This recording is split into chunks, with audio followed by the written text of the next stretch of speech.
Welcome to Resiliency, the podcast, the place for stories, strategies, and inspiration on how to embrace change, overcome challenges, and redefine resilience in today's ever-evolving world. If resiliency is something you're interested in, I encourage you to like and subscribe to our YouTube channel or wherever else you may be listening to us today. Our show features fantastic guests from all over the world in sectors like finance, tech, entertainment, health and wellness, really every place resiliency is a necessity. I am Jen Quater. I am a strategic communications expert. I'm also CEO of a company called the Smart Agency. And my co-host is a renowned global leader with 34 years of experience as a director, entrepreneur, strategist, and most recently earned a PhD in strategic resilience from the Paris School of Business, which makes her the first doctor of resiliency, Dr. Kelly Culver. Now, today we are honored to have a very, very special guest. And frankly, this guest is so special that our executive producer, Asif Quater, pushed his way into the episode because he is officially geeking out on today's guest. And so I could not be more excited to introduce you to Mr. Mark Beaumont. My friends, this is a massively impressive and resilient person. Over the past 2 decades, today's guest, Mark, has pushed the limits of endurance. He has spoken at thousands of events, and he's worked in, count it, over 100 countries. He has held or currently holds many Guinness World Records, not a world record holder, a multiple Guinness World Record holder. And he still today is the fastest person to have ever cycled around the planet. Today, through his company EOS, his passion for entrepreneurship has taken him into a wide range of businesses where he backs innovation and advises on growth for companies in the seed stage. Please, ladies and gentlemen, we are honored, we are over the moon to welcome Mr. Mark Beaumont. Welcome. Thank you very much. What an introduction. I'm blushing. All the way from Edinburgh, Scotland. I'm blushing. That's and I'm really glad that you said that because we're a global podcast, so we tend to ask people, where in the world are you today? So you are in Edinburgh, Scotland. Jen, where are you? The sun is shining. Lucky dog. Asif and I, this is a little quick thing. We were married in Edinburgh, Scotland, and I did not see the sun the whole time, but I loved it anyway. Didn't matter. But I'm glad to know that there's sunshine there today, Mark. There is. I'm sitting in Orange County, just below Los Angeles. Me and Asif are just across on other opposite ends of the house. How about you, Dr. Kelly Culver? Where in the world are you today? Well, normally our guests are used to hearing me say that I'm in Norfolk County, Ontario, Canada, and today I'm in Norfolk County, England. And even more interesting, my family came from here. My dad's family emigrated in 1634 from Norfolk County on the Elizabethan, and they landed in Massachusetts colony. So I'm home. That is amazing history, Kelly. And the fact that they ended from one Norfolk to another, it's pretty amazing. Yeah, it's useless trivia, but there you go. There's nothing useless about Dr. Kelly. I love learning new things every day. Every time we do a podcast, it's always fun to hear new things about the Culver family. Mark, as Jen said, I did worm my way onto this episode because I am a bit of a fanboy now, to be perfectly honest. To be honest, I didn't know who you were when Kelly came to us and said, hey, I have this gentleman who I think would be fantastic for the show. His name is Mark Beaumont, and he's doing some fantastic things. And I was like, okay, who's Mark Beaumont? Let me do a deep dive into who Mark is. And I dove, and it is kind of amazing what you have done. I mean, to give our listeners some background here, you circumnavigated the globe over 80 days on a bike. And is it 80 days or is it under 80 days? The mission was that Victorian fiction around the world in 80 days. The result was 78 days, 14 hours, and 40 minutes, which is the So- record that still stands. Under 80 days, you rode a bike.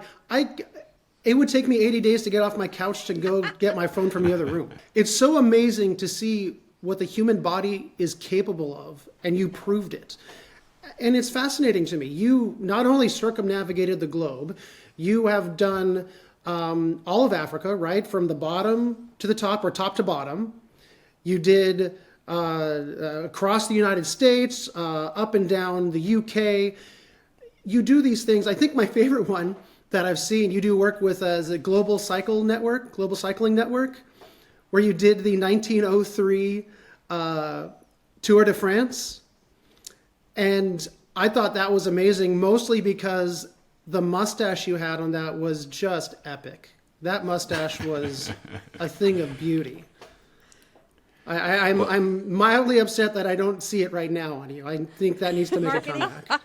There was two of us making that documentary about the very first Tour de France back in 1903. Myself and a very good buddy, James Losley Williams. I'll be at his wedding in a few months' time, and I have to point out, for anyone who watches that film, his moustache is fake and mine is real.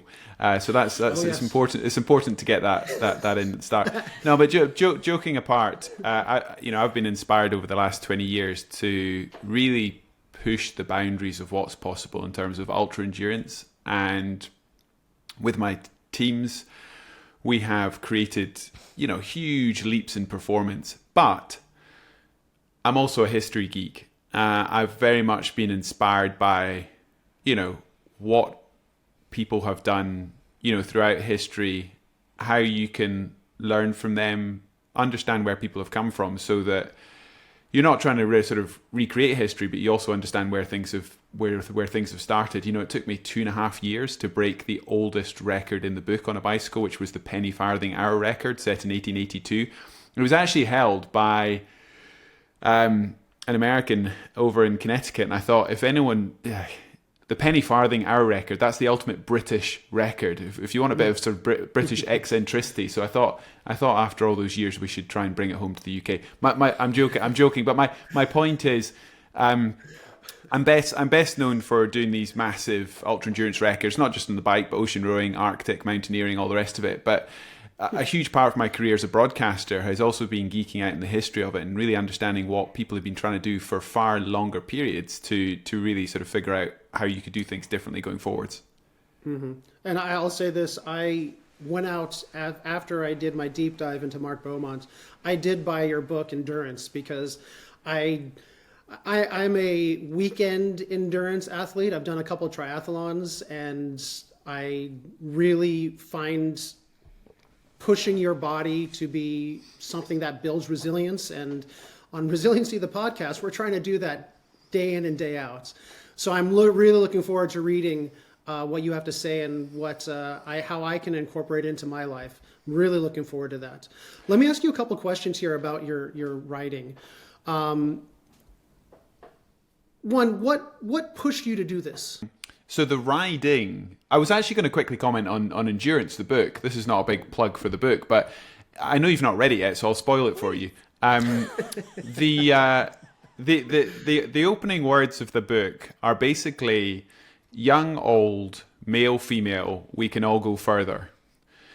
So we can't all be, track athletes or hill sprinters or, Tour de France racers. But if our goal in life is to be able to endure, which is another word for, I guess, resilience, to be able to keep going, to be able to ride our bikes further. It's interesting, so far you've commented a couple of times on the physicality, but actually if you want to go further, it's mainly about psychology as opposed to physicality. As I say, it's not your body shape, it's not your aerodynamics, it's not the power you put out, it's far more the conditioning as opposed to the fitness. The simple premise of the endurance book was for me to try and capture everything I'd learned since I was a 12-year-old kid pedaling across Scotland about how to endure, how to go further. And I think enduring, okay, it's not going to be around the world, but enduring in terms of building your business, enduring in terms of, being a parent, enduring in terms of whatever that means for you, to be able to stay the course is something is all about the mental toolkit. It's all about how you deal with stress, and that's the stuff that's always fascinated me, because your question there was about, riding rather than writing. But my point is, if you want to learn to ride your bike far, it's about knowing yourself and being able to cope with your emotions, when you're out there. And I was, as I said it before, I was 12 years old when I first said to my parents, hey, can I go on a big bike ride? And the ambition with endurance was to try to capture really everything I've learned since I was a 12-year-old kid. I'd started turning around to my parents and saying, hey, can I cycle the length of the UK? And my mum said, why don't you try something smaller first, because you've not cycled off the farm before. And here I am in my 40s, having done expeditions to 130 countries. And I'd love to, if people remember nothing else from this conversation, it's this idea of quiet confidence. How do you turn your ideas into reality? Because you can't change the way the world sees you until you change how you see yourself. And for me, the idea of endurance is purely sort of saying out loud, that's something I can do. Actually, this is a really cool day to record this podcast, because do you know what's happening today? A lady from Alaska called Leah Wilcock is about to break the female round the world record. So that record has been held for years by a buddy of mine, Jenny Graham. And so today's a really significant day. I know people are going to be listening to this into the future, but it's really cool that the female record for the round the world, the fastest woman to ever cycle around the world, that record is about to be broken in the next few hours. That's awesome. Back in 2005, I watched Ellen MacArthur sailing around the world. And, I'm not a sailor, but that was a moment that, transcended the world of sailing. It inspired me. And I thought, it's such a simple concept. How fast can a human being get around the world? And I thought, well, what does that mean in my world? And I'm thinking about Lael about to smash the female record. When Jenny broke it last, what I love about her story is the biggest challenge she had before you actually get to the 18,000 mile race and how you ride your bicycle around the planet is looking in the mirror and going, I'm that sort of person. She wrote a wonderful book called Coffee First and Then the World. And I would encourage anyone to read it if we've all got imposter syndrome, but if they've got any doubts around, am I that sort of person? Because it's that bit around, we all have a backstory, and then to evolve into something which is a dream or an aspiration, you've got to at some point go, okay, I'm going to claim that. And Jenny's story is a wonderful one. She was a mum when she was 18. She was a social worker. She had a career before she became an athlete. And then suddenly she woke up one day and said, I think I can do this. And actually the hardest bit was saying it out loud.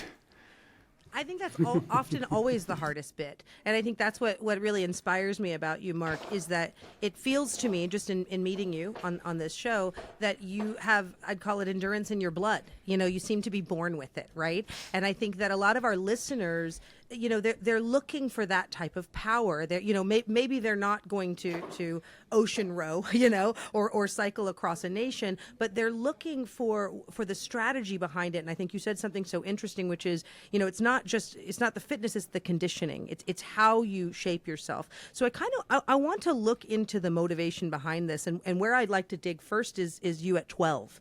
You mentioned you hadn't even ridden off the farm yet, and here you were wanting to ride across the UK.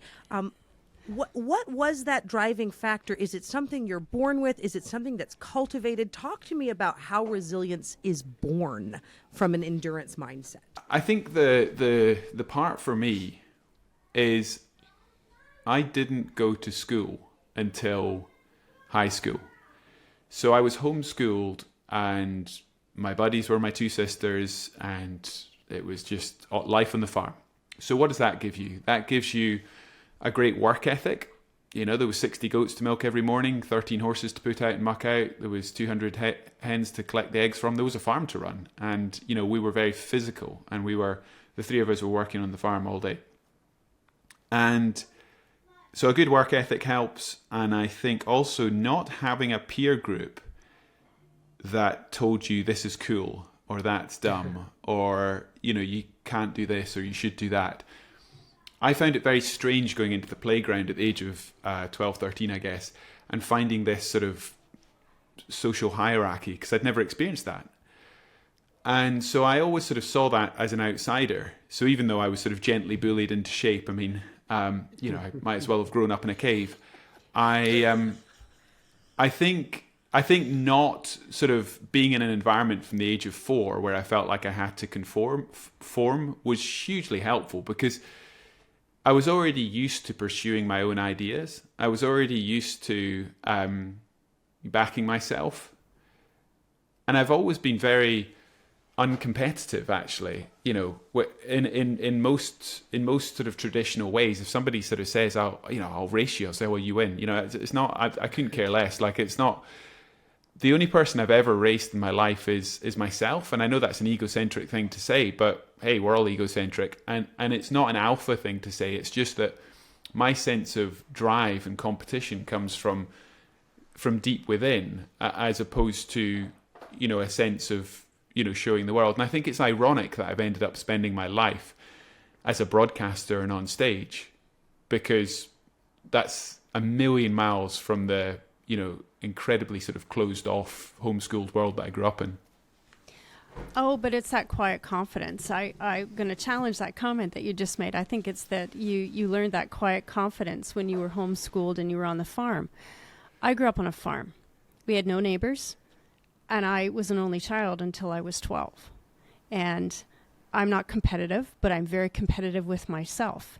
And I'm very confident in social settings when I shouldn't be, because I wasn't normalized. They had to throw me into swimming and that kind of stuff, so I'd learn how to play with other kids. But I think there's this core of resilience and quiet confidence, as you describe it, starts when you're in that kind of environment. Like what you said resonates with me. I'm not surprised you're on the stage now. But I think also, picking up on your point, like, this is quiet confidence is not just about, you follow your own ideas and you're not looking for validation. I think a lot of people who step out in adult life in their careers have struggled with something in terms of their identity in their earlier life. And I think when, we've all got, I always think about pillars of your identity. You've got maybe your work, your family, your community, whatever that might be, social clubs. We've got to have at least 3, if not 4, pillars of our identity. And actually, pillars can be positive things or negative things. Somebody with ill health, that can be a part of their identity. And so actually, you've got to be very careful what you associate your life with. So for me, clearly sport, travel is a big thing. Family is a big thing. And so I think in your early life, you've got to figure out what those pillars of your identity are. And maybe this is an odd way of thinking about it, but it's just the way I've always done it. And because I didn't massively fit in at high school, and I always felt like I was a bit of an outsider, and then my parents divorced, that's not a sob story. But then having a positive pillar insofar as I was into my adventure sports, I was a big skier, I was a cyclist, I was a horse rider, and these were things I was good at. I could do it on my own terms. At a point where there was natural teenage challenge around, school and what was happening in my home life, of course that's something you focus on. It's positively affirming. It's something which, I've got this wonderful photograph when I was 12 handing over a charity check to Princess Royal. And it makes a huge impression on a young person's life when they're going through, a bit of struggle in other parts of their life, to actually do something you're proud of, get a bit of validation around it. Of course you then go, wow, where could I go next? And it's not like I was sitting there as a 12-year-old saying I'm going to cycle around the planet Earth. But you could see how that led to the slightly bigger hill to climb. And then when you climb that hill, that unveils a slightly bigger horizon. Then you climb the next hill. And you look back on my career and it looks wonderfully inevitable and sort of professional. That's not how it feels as you lead your life, does it? You just climb the next hill, and then it gives you a different view and you decide which hill you're going to climb. To that end, when you're doing these making these accomplishments, are you doing it for the sense of elation at the end of it? Is there a sense of accomplishment? Or when you finish this, are you thinking, okay, what's the next mission? What's the next goal? I've never had a career plan. and I've never had, even a 5-year plan. I've always been somebody who's been fiercely focused on the next thing. And I think my career thus far, I'm 41, my career thus far has been a wonderful balance between ideas I've originated and ideas that have come my way because I've been open to them and because I've built that profile and I've been open to, collaboration. So I always challenge people who say, this is what I'm going to be and this is how I'm going to live my life. And I'm like, well, the magic happens actually when you take your skill set, you apply it, and you feel like you're in the driving seat. But sometimes, realizing that the world's going to meet you with ideas and your life's going to take you in different directions. I think that's the fun stuff. But the motivation, back to I guess your question, is when you get to the finish line of any big project, I often feel like other people celebrate for you, because the true emotion with pulling off anything big in life is normally relief. There's going to be pride, there's going to be other emotions mixed in there, but when you've actually shouldered the responsibility of doing it, there's something incredibly sort of life affirming and career defining in pulling off what you set out to do with the people around you. But it's not normally pulling backflips. It's not normally sort of, celebrating. I often feel like at the end of these big projects that you're slightly rabbits in the headlights and everyone else is celebrating for you. And you're at the heart of it going, wow, this is the point that I imagined 10,000 times. And it's not quite the way I imagined it, but we're here. And it doesn't feel real until you're later down the road and you sort of missed the moment. So maybe that's my inability to really take it all in. But I've been on so many finish lines and looking around me with everyone else living the emotions I thought I would live, just going, oh my God, I can't believe I'm here. I get that. I totally understand that. I think whenever I do any sort of big goal accomplishment, I don't have that elation. I have a sense of relief. Like, okay, it's over. I did it. Good. Great. But I see a lot of people who sit there and cheer and celebrate, and it's a very interesting notion. The sense of I finished a job, I'm ready to move on to the next one.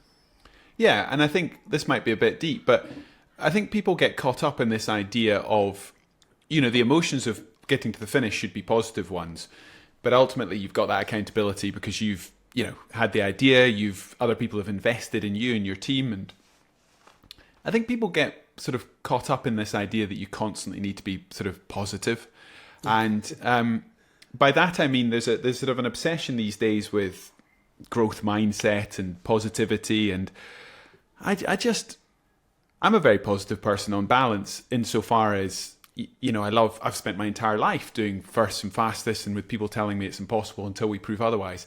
So you can't say I'm not an optimistic person, but the issue with a lot of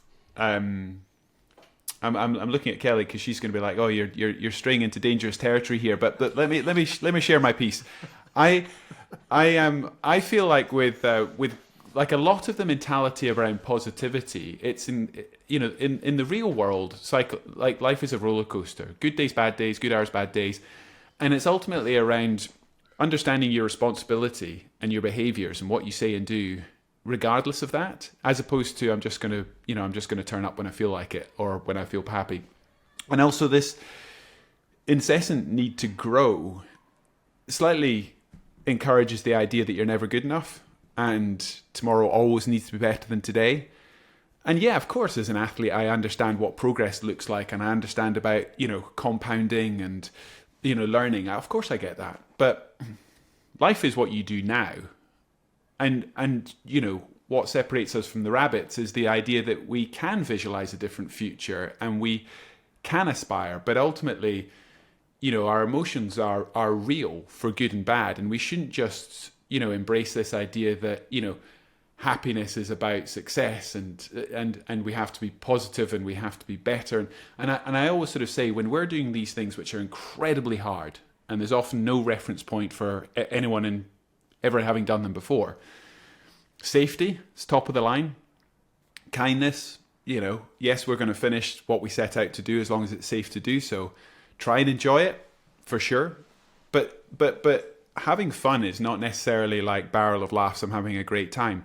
It can be dark humor. It can be camaraderie. It can be, pride. It can be, I know this is not something you want to sort of say out loud too much, but it can be invoking that inner hero. How this is going to make me feel differently about myself. I'm proving something about myself, which doesn't necessarily have to be a positive thing insofar as,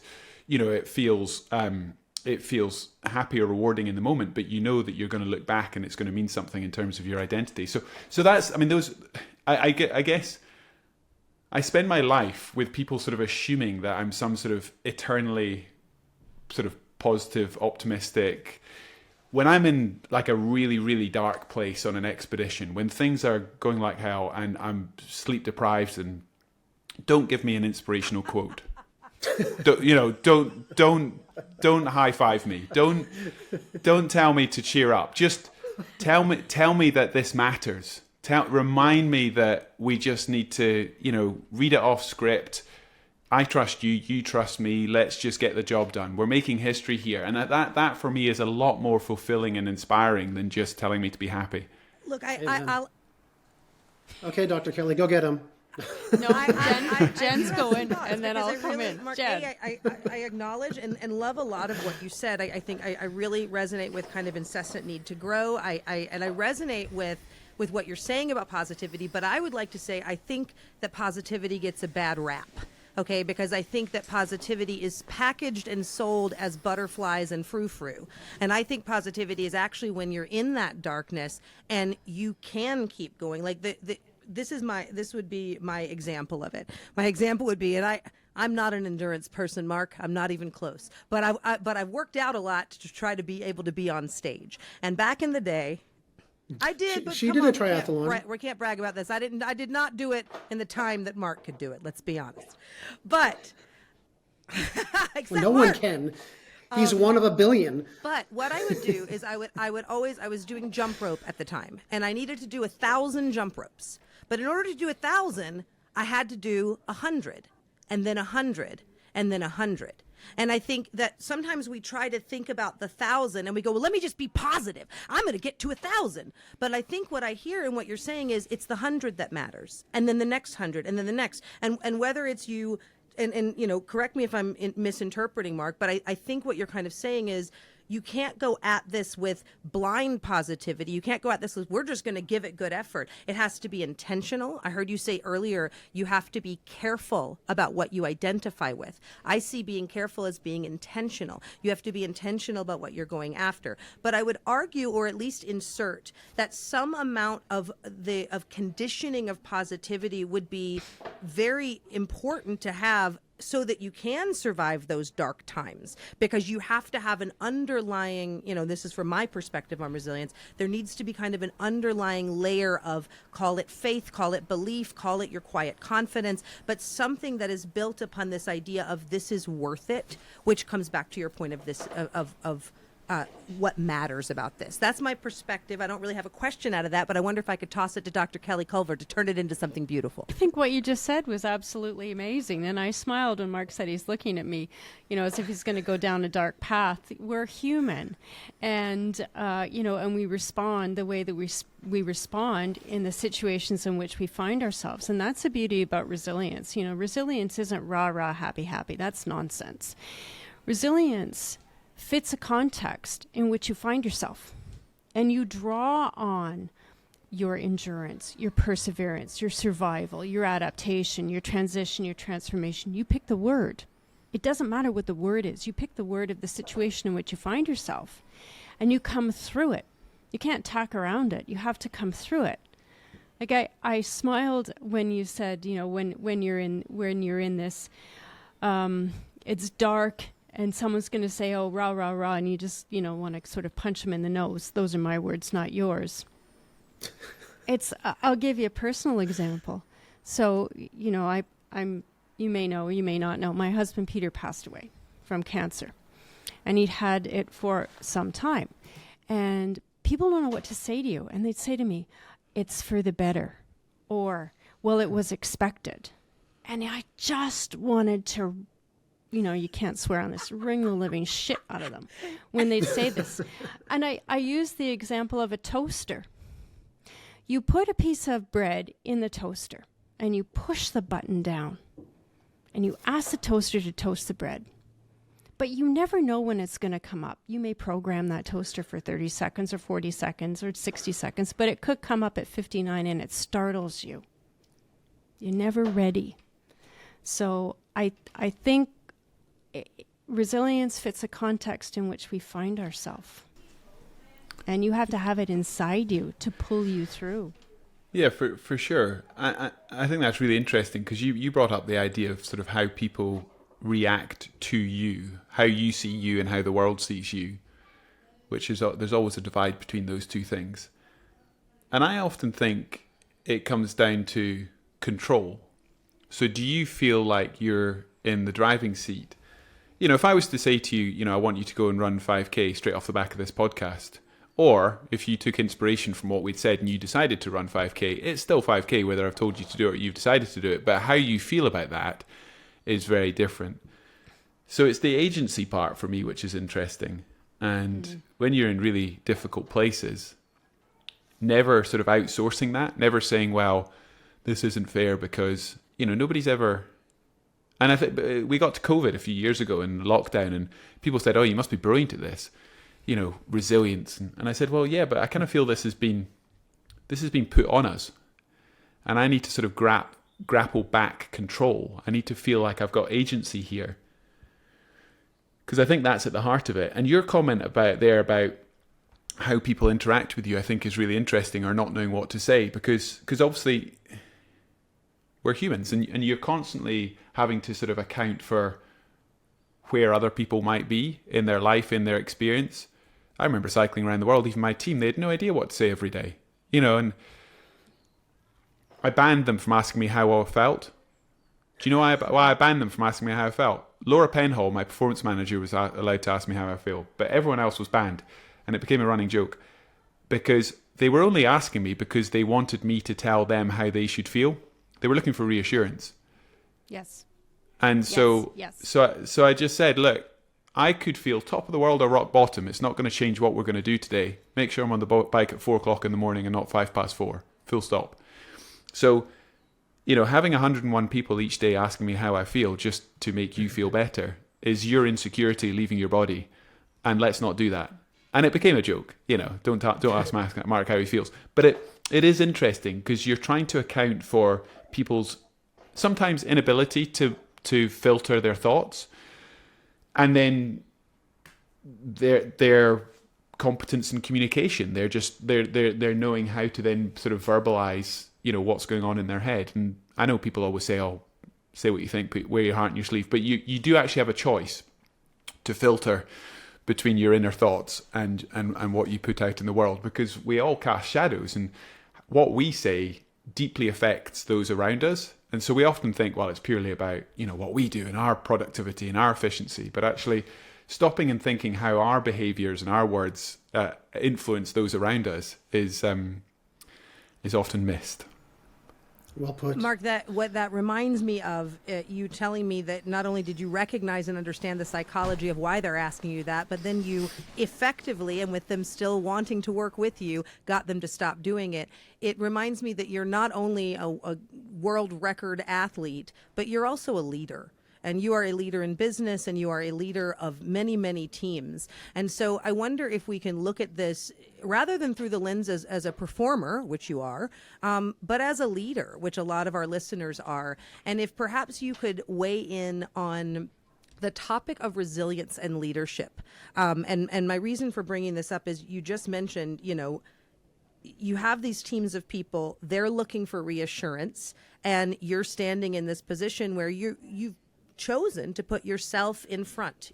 I'm going for this record. I'm going to do this. And so I wonder if you can, and then equally, I want to bring up the fact that you're not driving just by positivity, just optimism only. As you said earlier, that it has to be real.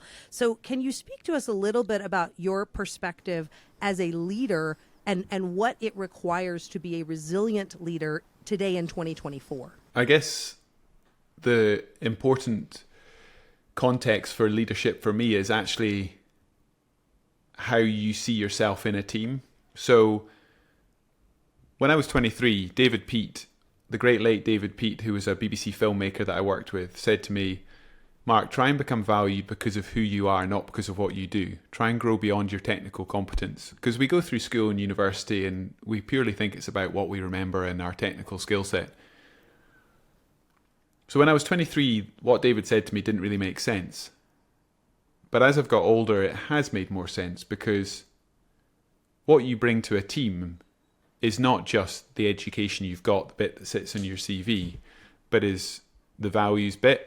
Do people trust you? Do you say what you're going to do? Do you communicate clearly? Do you have the ability to tell the future? Sounds a bit daft, but by that I mean be an architect and not just a builder. And I think a lot of people go through their lives and it's purely about their technical competence and showing the world how good they are at what they do. And the best boards I've been on and the best teams I've been a part of are people who, for sure, you've got the familiarity bias of the bit you understand the best. But you've also got that much broader perspective of how you put the puzzle together, all the skill sets. You know, take cycling around the world. You know, you ask my logistics manager and he'll think it's purely about border crossings and flights and road qualities and topography. My performance manager will think it's about glucose levels and aerodynamics and my finance director purely thinks it's about, you know, how you get the right resources behind the project. So everyone's got their perspective on the same thing and their bias, their familiarity bias as to, and the answer is it all matters. So leadership for me is the ability to sort of look up, look out, and allow a team to create a future, create an outcome which there's often no reference point for. So you're not just looking over your shoulder and saying, well, let's do what we did last year a little bit better, or let's beat the competition. But you're actually having the quiet confidence to say, this is what's possible, bottom-up planning. And then you create an environment where people are focused on the inputs, the behaviors, and not the outputs. So you can't actually go around the world by saying to everyone, I had 40 people on my team. You can't actually go around the world and say, does everyone understand how you're going to get around the world in 80 days? The answer is no. That's crazy. If you're my cameraman or my mechanic, you know, they don't understand how you get around the world in 80 days. I'm not being patronizing or funny. Do you understand your job? Do you understand how fundamentally important it is that every piece of this, you know, chain, this puzzle, whatever you want to call it, works? Do you understand what that plan looks like and how valued you are in that? So that role of sort of the architect rather than the builder is fundamentally important. And then trying to find the language to put timelines around each of those expectations and reassuring your team that if everyone turns up and those behaviors are correct, the outcome will take care of itself. And that's the way I always talk about it. I've never said to my team, let's go and try and break the record. With due respect, I mean, Andrew Nicholson had the record before I went around the world the second time. He was a New Zealander, an Olympian. I never once, no disrespect to Andrew, I never once mentioned Andrew to my team. I never once said, let's try and break his record. I said, if we do, and it was a bit more complicated than this, but if we do X, Y, and Z, we can get around the world in 78 days, actually.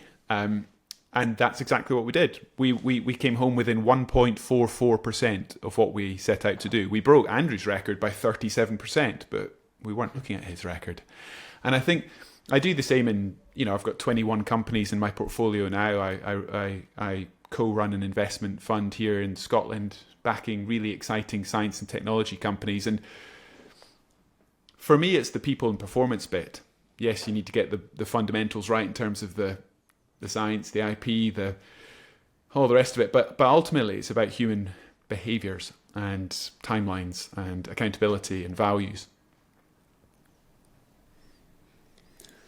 Mark, I'm going to tell Jen really quick. I'm going to apologize right now because I'm going to be using be an architect, not a builder, a lot. To a lot of people, especially He's going to Jen. give me that every time. That's a great line. I love it. But seriously, Every Mike, time. What you just said I love honestly it. takes like about 6 different seminars I've attended on leadership, and it puts it all together in a clean, crisp way. It really does that. I tell people it's funny, but I went to the first big leadership conference, and you pay all this money and you get there, and I was like ready for them to tell me how to lead. I was like, you're gonna teach this, right? Like, there are steps on how to do this. And it turns out it's exactly what you just said. It's making sure that every person knows what their job is. It is aiming your people and making sure that they understand without trying to without trying to, again, kind of go for the whole, which I think you were talking about in the positivity. It's not a blind jumping toward the end. And I really like what you talk about, focusing on the input versus the output. So many people just go after the competitor. So many people just want to fight their competitors. I want to ask that within the context of your 21 portfolio companies. You've got science and tech. We've got people who are, I can only imagine the type of work they may be working on.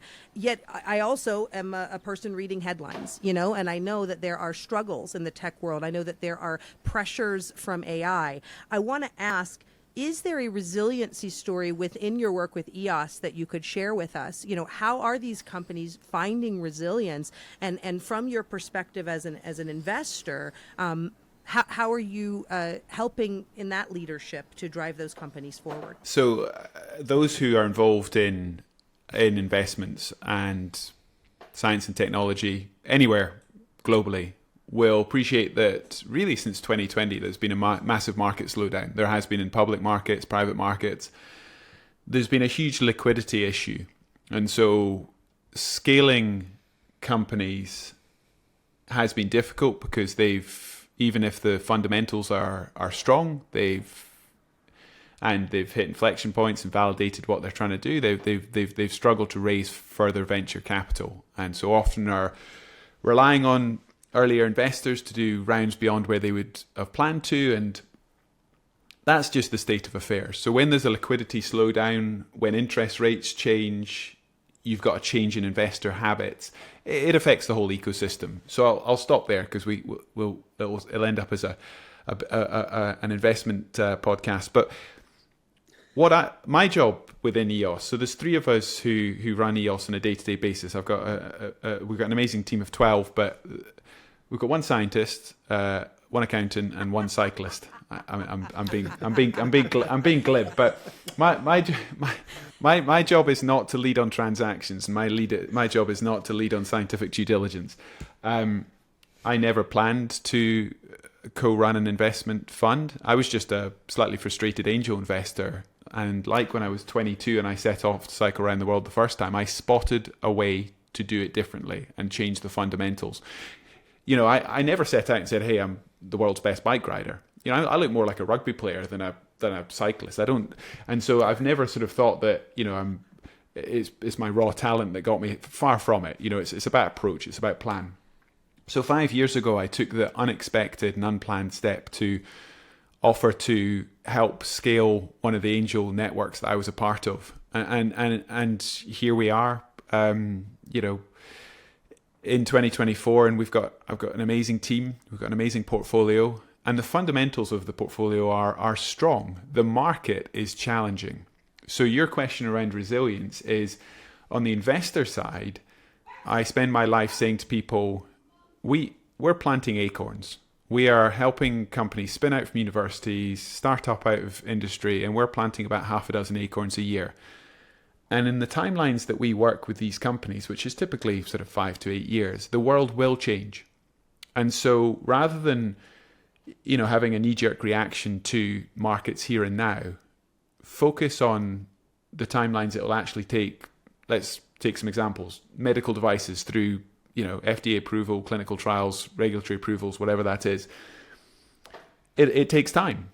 So really mapping out for the investors that sort of ecosystem approach. If we're going to do this well, and if this is going to mean something to you in terms of wealth, in terms of positive impact in 10 years' time, what does that behavior need to look like today? Don't just sit on your hands. Don't just sort of do nothing because you're worried that, interest rates might change in 6 months' time. Who cares? If you don't plant acorns today, you're not going to reap the fruit in 6 years' time. So it's just about being ruthlessly consistent but appropriate to the timelines and the risks involved in the companies we're involved. And then on the founder's side, really trying to help them think about what they control. So what do you affect and what don't you affect? So you can spend your life worrying about things which are outside of your controls. But the thing I work with our founders a lot is around communication. Really turn the telescope around the other way and get good at explaining to everyone in your ecosystem, anyone that needs to care about what you're doing, why it's important and how you're making progress against plan. Because if you can really exemplify that progress against plan and have a really strong narrative, regardless of all the things that you can't affect, then those relationships that matter will fall into place at the right time. It's never going to be a straight line, as with all careers and all businesses, but you're going to have optionality. And so it's the same question, isn't it, on the investor side and on the founder side? It's about control. What do you control? Well, you can't change the way the markets are right now, but you can affect your behavior. And on the founder side, really understanding not just how they focus on what they can actually affect, but also how they exemplify that, how they have a really strong narrative around what they're doing. Because there's a real risk with companies that we meet that when we meet them, they're incomplete. And we're okay with that. The fundamentals need to be good, but they're incomplete. So it's our job to work with them, build the exec and the non-exec teams. Our job is to find local and build global. So, we're constantly building sort of global networks to help these companies get up and out. And that's so exciting. And when you sort of think really creatively about who should work with these companies, who are the right co-investors, what's the real smart money to help. And ultimately, the fundamentals of all these companies is you're not going to get your big exit and do the wealth creation bit without also having made a really positive impact in the world. Last week, we invested $8 million into an amazing company which is got a replacement for microbead plastics. So microbead plastics are a huge issue in terms of water pollution. They're also a healthcare issue because we end up ingesting them. And so thankfully in the EU, they're starting to ban the use of microbead plastics in cosmetics and paints. So you've got manufacturers crying out for a biodegradable alternative. So that's a perfect technology for us to wrap our arms around and scale. Because, if we can fundamentally change, water pollution issues globally in the future, those are the stories I want to know. Of course, it only works when you create global scales around this, but they all start somewhere. And it's really trying to help people understand how you turn those ideas. Like when I was a graduate, saying I'm going to cycle around planet Earth. Nobody would speak to me. Nobody would sponsor me. Nobody knew who I was. And then, over the years, you build the credibility, you build the traction, and then suddenly, 20 years on, people think you're the thought leader in endurance cycling. I can see the same narrative for the companies we're backing now. They're all sitting there with a bit of insecurity going, are we really going to change the world? Yes, you are. And you need to surround yourself by people who are architects and have that ability to build the right partnerships to create that. Because, when you're at the technology part, this is what we think we've got. Let's protect it, validate it, scale it. It's quite hard to then sort of step back and say, well, what does this mean? How do you get the investors, the founders, everyone sort of aligned in terms of psychology so that everyone is motivated by the same thing? Not just investing some money and, getting companies off the ground, but really creating global scale around these. And that's, I think you can probably guess, that's the bit that I get excited about. Mark, and I like that you said you didn't make plans and you were a little surprised to have changed from angel investor to now being a part of it. And yet your book, as you shared with us earlier, starts with how can we all go farther? And it sounds like that's what you do. You take things farther in every way. Now, look, I'm about to turn it over to Dr. Kelly Culver because we're about to go into the rapid fire questions. But before we do, I want to ask you one more thing because you've talked, again, about so many different things, and any one of us, I'm certainly impressed and inspired and want to go get on my bike, you know. But I want, one thing that I've heard through everything you've talked about, be it your performance endurance, be it your leadership, be it working with these technology companies that are working to find impact and change the world, you've talked about behaviors. You've said it again and again. You've said there are certain behaviors that need to happen. And I'm wondering if, in a more general context, for the listeners of our podcast who are in all different roles and all different places, are there any overarching general behaviors you can recommend that build resiliency?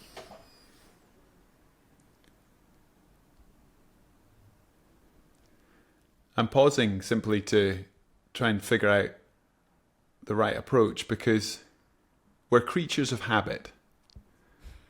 And so it's very hard to be truly objective on yourself. I'm not sure, you know, if I sort of, the compounding that I've had from my early life has clearly led to my form of decision making. But crikey, you wouldn't want everyone to be like me in a team. And I would hate for people to listen and go, well, you know, it'd be an absolute nightmare. There's 12 of us in EOS and you only need one Mark Beaumont, that's for sure. So if I can share ideas which are sort of globally useful, great, but it's not to encourage people to try and sort of assimilate. Be yourself, be your authentic self. And yes, maybe go back to David Peat's great words, you know, be valued because of who you are, not just because of what you do, and bring your technical competence, but be yourself. And maybe the other sort of global truth, if there is one, is get good at doing what's necessary, even when it's not validated by others. So don't, you know, we live in a world where, you know, there's a lot of show and tell. There's a lot of validation from the world around us, either directly or on social media. Can I give you one quick story about my kids? In lockdown, homeschooling wasn't going brilliantly, despite being homeschooled myself, and so I took on a daft project to try and I got an A to Z of Edinburgh, you know, like the tourist map of the city.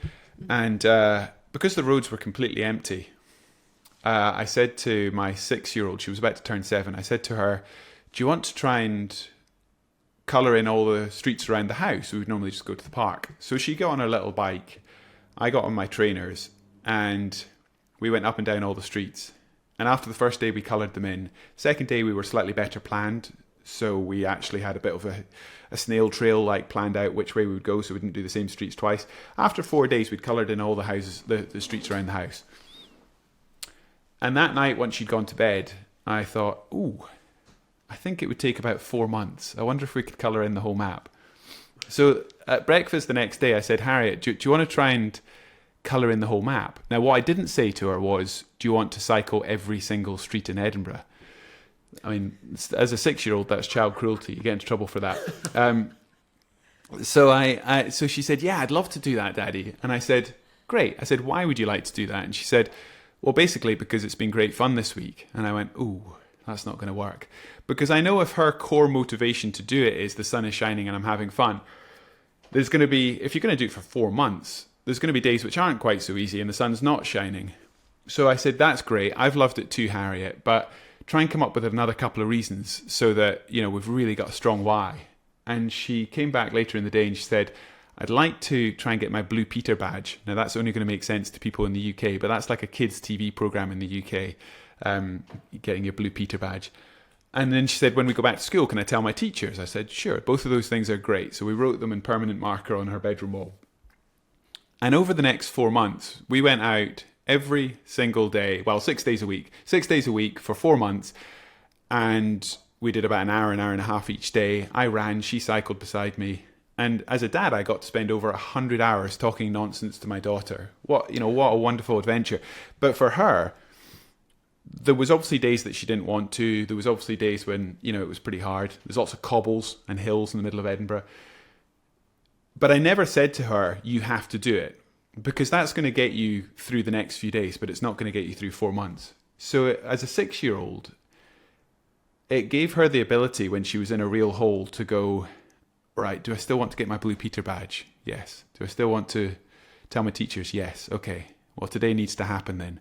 Nobody's going to talk about today. Nobody's going to know about today, but it's the next piece of the puzzle. And after 4 months, we'd coloured in the whole map.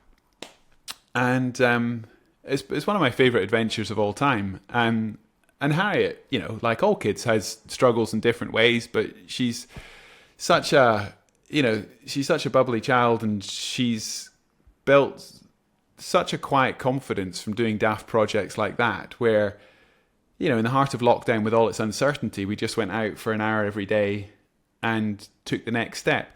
And I think, you know, maybe it's a bit too grand, but if you go back to the world, you don't actually cycle around the world, do you? You just cycle a little bit further, and then one day you get back to where you started. And I think with that mindset, you know, that is accountability, that is resilience, that is what do I need to do, as opposed to what's the big result that it's going to create. You've created memories with her, which she'll Yeah. have her whole life. That's another thing that's important in resilience. Are you ready for me to ask you some rapid fire questions? Go for it. Cool. All right. So, what's your favorite movie or TV show that makes you feel resilient? Okay, I'm not going to pick like an all-time favourite. I'm going to pick one I watched with my wife a few weeks ago, and it's called Coda. So it's only just come out. It's on Apple, and it's an amazing film about family in the northeast of the US. They're all fisher people, and only one in the family, the daughter, can hear. The rest of the family are deaf, and it's about the relationships in the family where you've got, you know, you've got communication challenges. You've got different interests. She's an amazing singer, but none of them can hear her. And how she takes on her dreams and has the opportunity to do what she wants to do while supporting her family, because she's ultimately the only person that can communicate with them. It's beautiful. I watched it a couple of weeks ago with my wife. It's called Coda, and if you've not seen it, check it out. We will. What's your favorite song that makes you feel resilient or get up and dance? Oh, it definitely doesn't want. This does not make me want to dance, and it's a bit cheesy. I'm going to go with the Yvette Brothers and Love Life. them. Love. I don't think that's cheesy, Mark. I think it's great. You definitely can't dance to that, though. No, but it's inspiring, and it's soulful, you know, and that's what I get from you, Mark. There's a soul connection there. That's really cool. Yeah, for sure. No, I love that. Amazing voice as well. Mm-hmm. What's something in the recent past that made you laugh out loud? Again, it's not something that you guys can all go and reference. It's my selfish thing. It's my kids. It's my daughters. When I'm stressed, when things are going badly, I mean, especially Willa, my youngest, she's so distracted from the real world most of the time, and it's just wonderfully grounding, you know, when you're taking life a bit too seriously to suddenly sort of be dropped into a 6-year-old's perspective on the world. Yeah, I have a 6-year-old niece. I know what you mean. She got me through some tough times. Yeah. All right. So what's a question you would like to leave for a future guest? Well, I've been fascinated by this series so far, and I kind of feel like each of your guests has such a different life experience and take on the on the theme of resilience. So I don't have a profound question. I'm going to be fascinated as to where you take this conversation. So it's not a question, it's just this fascination where, you know, the whole topic of resilience is I guess something that I've always been deeply fascinated in, but I've never really talked about head on like this. So I just encourage you to keep doing what you're doing. I want to see which direction you take it in with people who have lived completely different lives. So it's not a specific question. It's just, I love the way each of the guests are taking the theme of resilience in a totally different direction. So I don't want to sort of hem that in with my own sort of life experience. Just keep doing what you're doing. I'm enjoying the series. Wow, that's Thank you. fantastic. I want you to give the question of what resilience means to you. We didn't go do that question yet. Okay. Mark, one of the things that we ask every guest on our podcast when we start is, what does resilience mean to you? Resilience for me is having an awareness of your own emotional being and a mental toolkit to be able to deal with the internal dialogue and be relevant to, the outside world. So resilience for me is that amazing connection between what you think, what you say, and what you do in that order, and being relevant, being accountable. I'm always fascinated by that connection between the sort of the inner self and the world that we interact with. And resilience for me is being relevant to that, being, making sure that regardless of the changing world around us, which we don't have complete control over, is something that we can remain relevant to. Beautiful. Brilliant. All right, then I have one last question for you, Mark. And this is a question that was left by another guest. And I think this will be an interesting one, since you've talked a lot about really what I've taken a lot from this is be yourself. I've heard a lot of that. And so this question is from another guest, and it is, have you discovered your purpose? And are you working in it or towards it right now? What do you say to that, Mark? Have I found my purpose? I don't really feel like I'm defined by the things that I do. It's funny because, like, when I was a professional bike rider, people thought that was my tribe. And I was like, well, not really. Like, it's just the way I'm expressing myself at the moment. I'm an investor, I'm a musician, I'm a dad. I kind of feel like how you show up and what you're focused on. Have I found my purpose? My life so far has been in sort of different chapters, and I think there's probably a couple more chapters to go. But I don't feel like I'm working towards something. It is the next mountain to climb, and I'm interested to see where that will take me. I'm not too worried, to be honest. It's a not a great great answer. answer. Are you kidding? It's what everyone hopes. Everyone hopes to be able to say, I'm not too worried. About the future. You've built a foundation for yourself on which, I would argue that you are living a purpose, and that purpose continues to evolve. Because from what I hear in this short time I've gotten to know you, you live within a purpose where you're not competing with others, you're not focused solely on growth and solely on the end. You're living in kind of a holistic world where every day you get up and ride that bike for an hour, or go to the board meeting, or you get up and you do the work. And it seems to me that seems to be the formula. Yeah. And you climb the next mountain. You climb the next mountain. Yeah, I think that's fair. But just as just to burst that bubble for a second, I would hate listeners to think that Mark's got it all sorted. Like, I mean, hell, we all stress. We all stress. We all have insecurities. Emotional, financial, you name it. Like, it is to be human. And so, don't listen to this or any other podcast and think that they've got it sorted.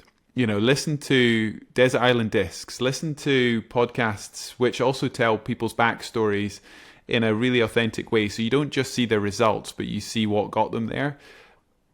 And that is to be human. So don't ever, don't take away from this and think, well, Mark's got it sorted. Far from it.